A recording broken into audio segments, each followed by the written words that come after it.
गांव के चारों ओर घने जंगल थे, जहां से ठंडी हवाएं आती और मौसम सुहाना रहता था। लेकिन कुछ समय पहले गांव का लालची प्रधान ने अगल बगल के सारे बड़े बड़े पेड़ को कटवाकर बेच दिया और जंगल कटने से बहुत सारे जीव जंतु मर गए।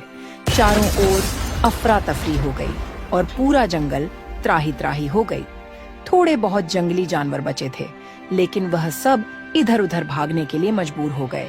मगर फिर भी गांव का प्रधान ने जंगल को पूरा कटवा दिया और जो कुछ बचा था वो गांव के गरीब किसान ने काटकर अपना चूल्हा में जला दिया। उस साल गर्मी असहनीय हो गई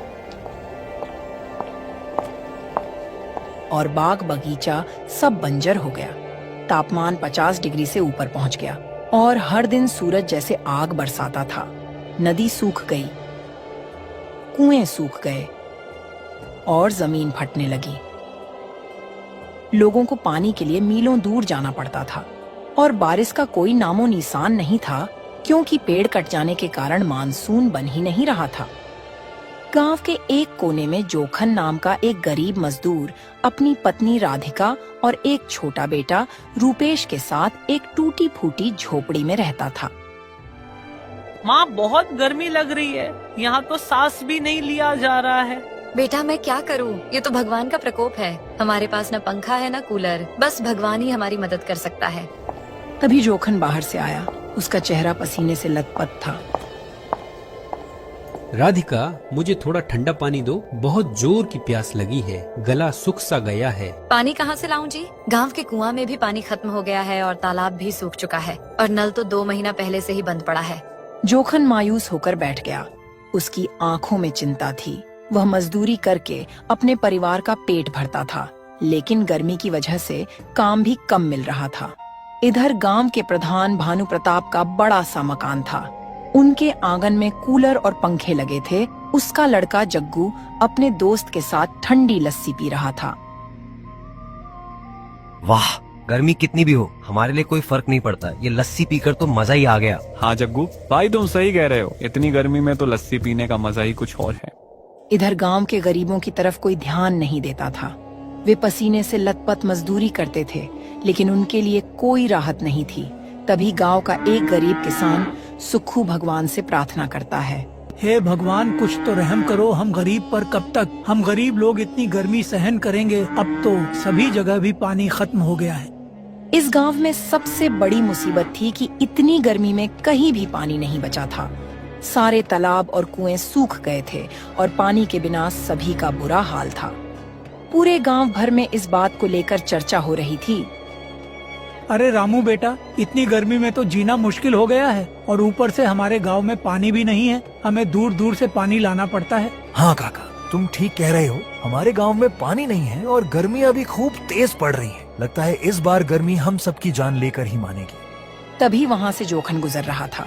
जोखन उन लोगों की बात सुनकर उनके पास जाता है और उनसे कहने लगता है, देखो काका, हम सबको तो पता ही है कि अभी कितनी गर्मी पड़ रही है और हमारे गांव में पानी भी खत्म हो गया है। हम सभी को दूर दूर से पानी लाना पड़ता है। हम सबको मिलकर इस समस्या का समाधान खोजना चाहिए, नहीं तो हमारे बच्चे अभी बहुत छोटे छोटे हैं। वह इतनी गर्मी सहन नहीं कर पाएंगे, उनकी तो जान ही निकल जाएगी। हाँ जोखन, तुम कह तो ठीक रहे हो, लेकिन पहले ये सोचो कि हम सब इतने गरीब हैं कि हमारे पास 2 टाइम खाने के लिए रोटियां तक भी नहीं है। तो हम इस समस्या का समाधान कैसे करेंगे? गांव के सभी अमीर लोग अपने घर में बैठकर कूलर और पंखे का मजा ले रहे हैं। वे सब तो हमारे बारे में कुछ सोचते भी नहीं हैं। हाँ काका, तुम सही कह रहे हो। हमारे गांव के अमीर लोग हमारे बारे में कुछ सोच ही नहीं रहे हैं। उन्हें क्या परवाह, वे तो आराम से अपने घरों में पंखे और कूलर का मजा ले रहे हैं और हम बेचारे गरीब लोग इतनी गर्मी में भटक रहे हैं। ऊपर से तो कहीं पानी भी नहीं मिल रहा है। इसी तरह कई दिन बीत गया। धर्मपुर की गलियां तप रही थीं। गांव में एक पुराना सा हैंडपंप गांव के बीचों बीच था, परंतु उससे कई दिनों से पानी की एक बूंद भी नहीं निकली, क्योंकि गांव का पानी का लेवल बहुत नीचे चला गया था। कुआं का जलस्तर नीचे चला गया था। इस गांव के लोग त्राही त्राही कर रहे थे, तो दूसरी ओर प्रधान भानु प्रताप जैसे कुछ प्रभावशाली लोग अपने निजी साधनों के बल पर अपनी सुविधाएं बरकरार रखे हुए थे। कुछ दिन के बाद सुक्खू का बेटा शहर से पढ़कर छुट्टी में गांव आया। उसका नाम अर्जुन था।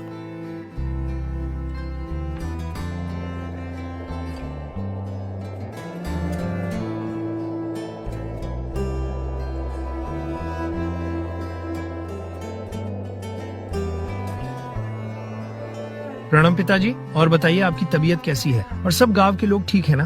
क्या बताऊं बेटा, हाल तो बहुत बुरा है। इतनी तेज गर्मी है, ऊपर से गांव में पानी की कमी और गांव के नल से भी पानी नहीं आता है। तालाब भी सूख सा गया है। थोड़ा बहुत कुआं में पानी है, वह भी सूखने की कगार पर है। पर सारी बात छोड़ो, तुम पहले खाना खा लो और आराम कर लो। तुम्हें इतनी गर्मी में गाँव नहीं आना चाहिए था। फिर अर्जुन घर में खाना खाकर आराम करता है और अपने पिता से पूछता है, पिताजी मैं रास्ते में आ रहा था तो देखा कि गांव के अगल बगल जो बड़े बड़े कुछ साल पहले जंगल था, वह जंगल तो अब नजर नहीं आ रहा था। वहाँ पर तो सुना वीरान बंजर लग रहा था। हाँ बेटा, कुछ साल पहले गांव का प्रधान अपने फायदा के लिए गांव के जंगल को कटवा कर लकड़ियाँ बेच दिया और जितना बड़ा बड़ा जंगल था सबको नष्ट कर दिया। अगर हम लोग उसका विरोध किए होता तो वह पेड़ नहीं कटवा पाता, लेकिन हम लोग प्राकृतिक के बारे में नहीं समझ पाए और जो भी छोटी मोटे पेड़ थे वह गाँव के लोग काट दिए और चूल्हा में जला दिए। पिताजी प्रधान को ऐसा नहीं करना चाहिए था। पेड़ पौधे हटाने से बड़ी हानि होती है। पेड़ हमें ऑक्सीजन देते हैं जिससे हम सांस ले पाते हैं। अगर पेड़ न हो तो हमें ताजी हवा कहाँ से मिलेगी? और सिर्फ यही नहीं, पेड़ बारिश लाने में मदद करते हैं। अगर ज्यादा पेड़ काटे जाए तो बारिश कम हो जाती है और सूखा पड़ सकता है। हाँ बेटा, पहले यहाँ बड़ा बड़ा जंगल था, लेकिन जब लोगों ने पेड़ काट दिए तो जमीन बंजर हो गई। अब न तो यहाँ पक्षी आते हैं न ही ठंडी हवा चलती है। हमें पेड़ पौधा लगाना चाहिए था। हमने पेड़ काटकर अपनी ही जड़ें काट दी हैं। ये गर्मी, ये सूखा हमारी ही गलती का नतीजा है। और भरी दोपहर की धूप इतनी प्रचंड की लग रही है कि मानो धरती सुलग उठी है। कुएं सूख रहे हैं, तालाब बदरंग हो चुके हैं और लोग पानी की एक एक बूंद को तरसने लगे हैं।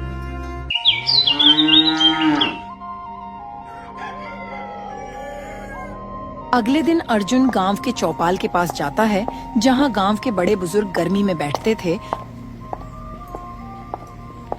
वहां जाकर अर्जुन जोखन से कहता है, देखो चाचा जी, जैसे कि आप लोग जानते ही हैं कि गर्मी, पानी और बरसात की समस्या गांव में बढ़ती जा रही है। क्या आप लोगों को मालूम है कि इतनी तेज तपती गर्मी किस कारण हो रही है? अरे अर्जुन, यह सब भगवान का प्रकोप है। भगवान हमें मारना चाहते हैं, इसीलिए इतनी गर्मी है और बारिश नहीं हो रही है। और क्या कारण हो सकता है? नहीं चाचा, यह सब प्रकृति का प्रकोप है, न कि भगवान का। आप लोग और गांव के प्रधान की वजह से इस प्रकार का संकट आया है। अगर आप लोग जंगल का पेड़ काटने से रोका होता तो यह दिन आज हमें नहीं देखना पड़ता। क्या तुमने कभी सोचा है कि अगर पेड़ नहीं रहेंगे तो क्या होगा? यह बात सुनकर वहाँ के सभी लोग चौंक जाते हैं और आश्चर्य से भोला बोला, अरे अर्जुन, तुम कहना क्या चाहते हो? साफ साफ बोलो, हमें कुछ समझ नहीं आ रहा है। क्या आप लोगों को नहीं लगता है कि पेड़ पौधे काटने से बड़ी हानि होती है? पेड़ हमें ऑक्सीजन देते हैं जिससे हम सांस ले पाते हैं। अगर पेड़ न हो तो हमें ताजी हवा कहाँ से मिलेगी? और सिर्फ यही नहीं, पेड़ बारिश लाने में मदद करते हैं। अगर ज्यादा पेड़ कट जाए तो बारिश कम हो जाती है और सूखा पड़ जाता है। यही गलती आप लोग से हुआ है। कुछ साल पहले गाँव के अगल बगल पेड़ कट गए, इसीलिए सूखा पड़ा है और बारिश नहीं हो रही है। हाँ, मुझे भी ऐसा लग रहा है, क्योंकि जब से पेड़ कटे हैं तब से दिन पर दिन बरसात कम होती जा रही है और गर्मी बढ़ती जा रही है। कुछ लोगों को यह बात अच्छी लगी, लेकिन कुछ लोगों को मजाक लगा कि यह अर्जुन शहर से पढ़ लिख कर गाँव आया है, इसीलिए यह पेड़ पौधे के बारे में बात कर रहा है, क्योंकि शहर में पेड़ पौधे नहीं मिलते हैं। कुछ दिन बीतने के बाद प्रधान का एक और चालाकी सामने आती है। अर्जुन, गांव का प्रधान तो बस अपने फायदे की सोचने में लगा रहता है। कुछ लोग कह रहे हैं कि वो किसी ठेकेदार के साथ मिलकर पानी का टैंकर ऊंचे दामों पर बेचना चाहता है। अर्जुन को यह सुनकर झटका लगा। वह सोचने लगा कि इसी तरह रहा तो गांव लूट लिया जाएगा। इसी विचार से वह प्रधान के घर की ओर चल पड़ा।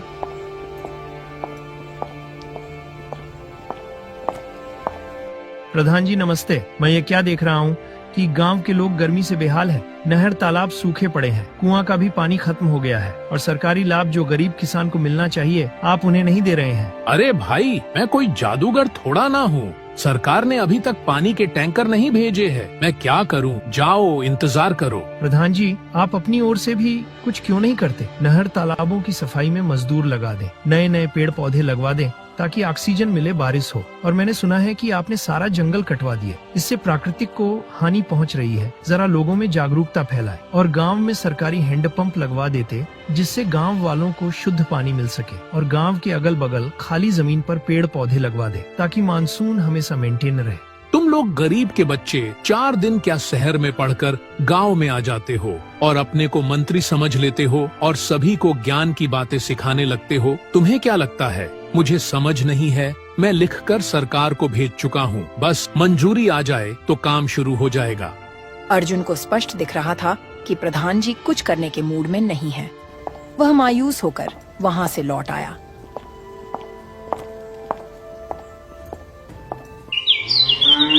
कुछ दिन बाद गांव में एक वृद्ध साधु वासुदेव आए। वह पसीने से बेहाल थे, उनके चेहरे पर गहरा तेज और वाणी में अद्भुत शांति थी। वह इतनी तपती धूप में भी लोगों को अच्छी राह और लोगों को जागरूक करने के लिए गांव-गांव में इतनी गर्मी में भी घूम रहे थे। वह सबसे पूछते फिर रहे थे, यहाँ का पानी इतना दूषित क्यों हो गया है? क्या मुझे साफ पानी मिल जाएगा क्या? मुझे बहुत तेज प्यास लगी है, कंठ सूख सा गया है। अर्जुन ने जब साधु को देखा तो बातचीत की और पानी दिया।